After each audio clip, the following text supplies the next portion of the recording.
सार्वभौम के घर भिक्षा और अमोघ उद्धार। गौड़ीय भक्तों के चले जाने के अनंतर सार्वभौम भट्टाचार्य ने प्रभु के समीप आकर निवेदन किया, प्रभु अब तक तो मैंने भक्तों के कारण कहने में संकोच किया, किंतु अब तो भक्त चले गए। अब मैं एक प्रार्थना करना चाहता हूँ, उसे आपको स्वीकार करना होगा। प्रभु ने कुछ प्रेम पूर्वक व्यंग्य करते हुए कहा, सब बातों को पहले ही स्वीकार करा लिया करें, तब बताया करें। ये भी कोई बात हुई? बताइए क्या बात है? जो मानने योग्य होगी तो मान लूंगा और ना मानने योग्य होगी तो ना कर दूंगा। भट्टाचार्य ने कहा, नहीं, ऐसी कोई बात नहीं है, मानने ही योग्य है।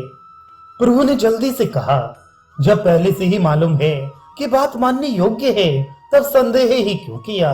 अच्छा खैर सुनो भी तो, कौन सी बात है?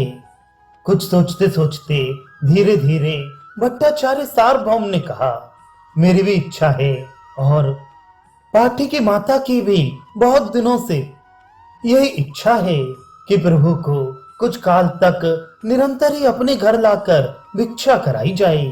आप अधिक दिनों तो हमारी भिक्षा स्वीकार ही क्यों करेंगे, किंतु कम से कम 1 मास पर्यंत तो अपनी चरण धूल से हमारे नए घर को पवित्र बनाइए ही, यही मेरी प्रार्थना है।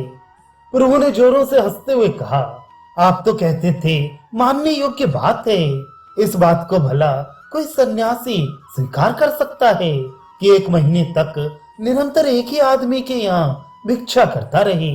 सन्यासी के लिए तो घर घर से मधुकरी मांग कर उधर पूर्ति करने का विधान है।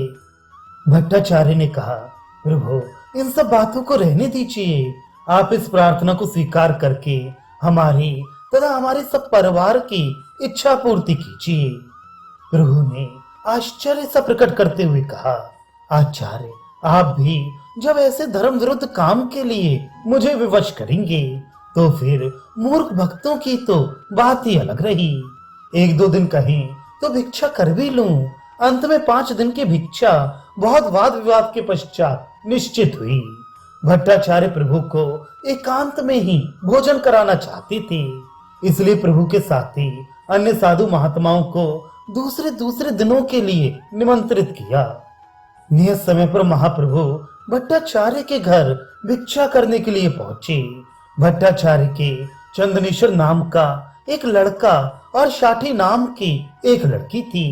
शाठी के पति अमोघ भट्टाचार्य सार्वभौम के ही पास रहते थे।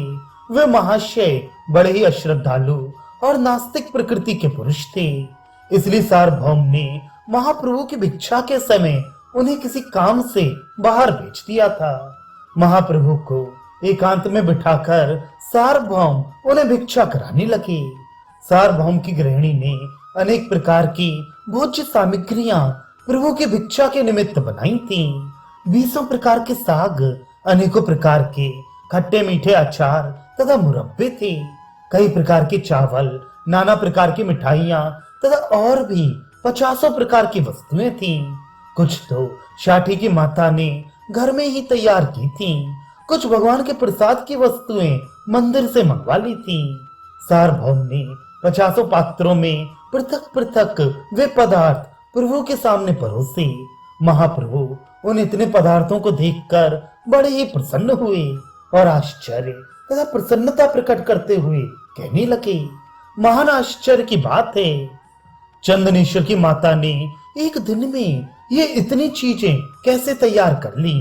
इतनी वस्तुओं को तो 20 स्त्रियां पृथक पृथक सैकड़ों चूल्हों पर भी तैयार नहीं कर सकती। भट्टाचार्य सार्वभौम ही धन्य हैं, जिनके घर भगवान को इतनी वस्तुएं भोग लगती हैं, किंतु इतनी चीजों को खाएगा कौन? इनसे तो 20 आदमियों का पेट भर जाएगा और फिर भी बच रहेंगी। आप इनमें से थोड़ी थोड़ी कम कर दीजिए। भट्टाचार्य ने कहा, प्रभु अधिक नहीं है, मंदिर में 56 प्रकार के भोगों से बहुत ही कम है, फिर वहां तो 20 बार भोग लगता है। यहाँ तो मैंने एक ही बार थोड़ा थोड़ा परोसा है, इसे ही पाकर मुझे कृतार्थ कीजिए। महाप्रभु सार्वभौम के आग्रह से प्रसाद पाने लगे। महाप्रभु की जो चीज आधी निबट जाती उसे ही जल्दी से लाकर फिर भट्टाचार्य पूरी कर देते। प्रभु को परोसते समय भी उन्हें अपने जमाता अमोघ का ध्यान बना हुआ था, इसलिए वे पदार्थों को परोसकर जल्दी से दरवाजे पर जा बैठते, जिससे अमोघ यहाँ आकर किसी प्रकार का विघ्न उपस्थित न कर दे। इतने में ही भट्टाचार्य ने अमोघ को आते हुए देखा। दूर से देखते ही उन्होंने उसे दूसरे घर में आने की आज्ञा दी। उस समय तो अमोघ घर में चला गया, किंतु जब भट्टाचार्य प्रभु के लिए कुछ लेने के लिए दूसरे घर में चले, तब जल्दी से वे प्रभु के पास आ पहुंचा। महाप्रभु के सामने सैकड़ों प्रकार के व्यंजनों का ढेर देखकर दांतों से जीभ काटता हुआ अमोघ कहने लगा, बाप रे बाप, ये सन्यासी है या कोई आफत का पुतला? इतना भोजन तो 20 आदमी भी नहीं कर सकते। ये इतना भोजन कैसे कर जाएगा? इस बात को सुनते ही सार्वभौम भट्टाचार्य वहां जल्दी से आकर उपस्थित हो गए और अमोघ को 10 उल्टी सीधी बातें सुनाकर वे प्रभु से इस अपराध के लिए क्षमा याचना करने लगे। महाप्रभु ने बड़े ही सरलता के साथ कहा, इसमें अमोघ ने अपराध ही क्या किया है? उसने ठीक ही बात कही है। भला सन्यासी को इतने पदार्थ खिलाकर उससे कोई सदाचारी बने रहने की कैसे आशा कर सकता है? आपने मुझे इतना अधिक भोजन करा दिया है कि जमीन से उठना भी मेरे लिए अशक्य हो रहा है। अमोघ ने तो बिल्कुल सच्ची बात कही है, आप उसकी प्रताड़ना ना करें। मुझे उसके ऊपर जरा सा भी क्षोभ नहीं है, आप अपने मन में कुछ और ना समझें। महाप्रभु इतना कहकर और भिक्षा पाकर अपने स्थान को लौट आए। सार्वभौम तथा उनकी पत्नी को इस घटना से बड़ा दुख हुआ। वे प्रभु के अपमान से क्षुभित होकर अमोघ को कोसने लगे। भट्टाचार्य तथा उनकी पत्नी ने कुछ भी नहीं खाया। भट्टाचार्य की लड़की शाठी देवी अपने भाग्य को बार बार कोसने लगी। वह भगवान से कहती, हे दयालु, ऐसे पति से तो मेरा पतिहीन रहना अच्छा है। या तो मेरे इस शरीर का अंत कर दे, या ऐसे साधु द्रोही पति को ही मुझसे पृथक कर दे।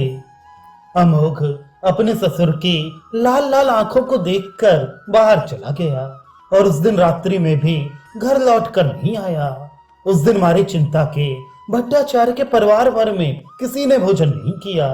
भगवान की विचित्र लीला तो देखिए, अमोघ को अपनी करनी का प्रत्यक्ष फल मिल गया। दूसरे ही दिनों से भयंकर विषुच का रोग हो गया। इस समाचार को सुनते ही कुछ प्रसन्नता प्रकट करते हुए सार्वभौम ने कहा, चलो अच्छा ही हुआ। अत्यंत उग्र पाप पुण्यों का फल यहीं इस पृथ्वी पर मिल जाता है। अमोघ ने जैसा किया वैसा ही उसका प्रत्यक्ष फल पा लिया। लोग अमोघ को उठाकर सार्वभौम के घर ले आए। आचार्य गोपीनाथ ने ये संवाद जाकर प्रभु को सुनाया। सुनते ही महाप्रभु सार्वभौम के घर जल्दी से दौड़े आए। उन्होंने आकर देखा अमोघ बेसुध हुआ पलंग पर पड़ा है, उसके जीवन की किसी को भी आशा नहीं है। तब तो महाप्रभु उसके पलंग के पास गए और उसके हृदय पर हाथ रखकर कहने लगे, आहा, बच्चों का हृदय कितना कोमल होता है, फिर कुलीन ब्राह्मणों का तो कहना ही क्या। ब्राह्मणों का स्वच्छ निर्मल अंतःकरण प्रभु के निवास के ही योग्य होता है। ना जाने ये राक्षस मात्सर्य इस अमोघ के अंतःकरण में कहां से घुस गया। प्रभु ने थोड़ी देर चुप रहकर फिर कहा, ओ दुष्ट मात्सर्य, सार्वभौम भट्टाचार्य के घर में रहने वाले अमोघ के अंतःकरण में प्रवेश करने का तुझे साहस कैसे हुआ? सार्वभौम के भय से तू अभी भाग जा। इतना कहकर प्रभु फिर अमोघ को संबोधन करके कहने लगे, अमोघ, तेरे हृदय में से चांडाल मात्सर्य भाग गया। अब तो जल्दी से उठकर श्री कृष्ण के मधुर नामों का उच्चारण कर। इतना सुनते ही अमोघ सोते हुए मनुष्य की भांति जल्दी से उठकर खड़ा हो गया और श्री कृष्ण, गोविंद, हरे मुरारे, हे नाथ नारायण, वासुदेवा आदि भगवान के नामों का जोरों से उच्चारण करता हुआ नृत्य करने लगा। उसकी इस अद्भुत परिवर्तित दशा को देखकर सभी आश्चर्यचकित होकर प्रभु के श्री मुख की ओर निहारने लगे और इसे महाप्रभु का ही परम प्रसाद समझने लगे। अमोघ ने भी प्रभु के पैरों में पड़कर उनसे अपने पूर्वकृत अपराध के लिए क्षमा याचना की। महाप्रभु ने उसे गले से लगाकर सांत्वना प्रदान की। अमोघ को अपने कुकृत्य पर बड़ा ही पश्चाताप होने लगा। वह अपने अपराध को स्मरण करके दोनों हाथों से अपने ही गालों पर तमाचे मारने लगा। इससे उसके दोनों गाल सूज गए।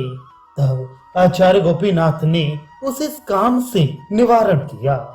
महाप्रभु ने उसे कृष्ण कीर्तन का उपदेश दिया। उस दिन से अमोघ परम भागवत वैष्णव बन गया और उसकी गणना प्रभु के अंतरंग भक्तों में होने लगी। तब महाप्रभु ने गोपीनाथ आचार्य को आज्ञा दी कि तुम स्वयं जाकर भट्टाचार्य और उनकी पत्नी को भोजन कराओ। प्रभु की आज्ञा पाकर आचार्य सार्वभौम को साथ लेकर घर गए और उन्हें भोजन कराया। प्रभु के कहने पर सार्वभौम ने अमोघ को क्षमा कर दिया और उस दिन से उससे बहुत अधिक प्यार करने लगे। अमोघ भी महाप्रभु के चरणों में अधिकाधिक प्रीत करने लगा।